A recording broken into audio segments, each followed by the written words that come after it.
CM Revanth Reddy సర్కార్పై ప్రజల్లో ఉన్న వ్యతిరేకత పంచాయతీ ఎన్నికల్లో స్పష్టమైందని బీజేపీ శాసనసభాపక్ష నేత ఏలేటి మహేశ్వర్ రెడ్డి వెల్లడించారు. రాష్ట్ర వ్యాప్తంగా అనేక చోట్ల ముక్కోనపు పోటీ నెలకొందన్నారు. నిర్మల్ జిల్లాలో 213 మంది బీజేపీ మద్దతుదారులు గెలిచారన్నారు. 11 ఏళ్లుగా కేంద్రం చేస్తున్న అభివృద్ధికి ప్రజలు మద్దతిచ్చారని తెలిపారు.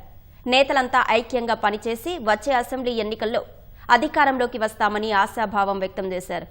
రేపు ఉదయం నిర్మల్ జిల్లాలో సర్పంచ్, ఉప సర్పంచ్, వార్డు సభ్యులకు సన్మానం చేస్తామని ఏలేటి మహేశ్వర్ రెడ్డి తెలిపారు.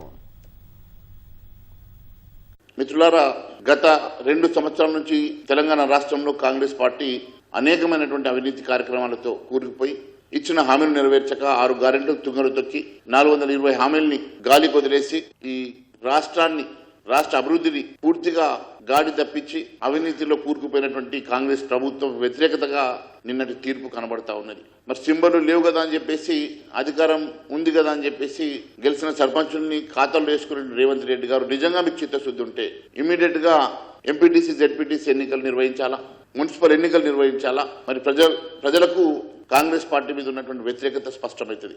ఈరోజు పూర్తిగా కాంగ్రెస్ పార్టీ మీద 2 సంవత్సరాల్లోనే ఇంత వ్యతిరేకత కూడగట్టుకున్నటువంటి రేవంత్ రెడ్డి సర్కార్ ఇప్పటికైనా కళ్ళు తెరవాలని చెప్పి మేము కోరుతా ఉన్నాం.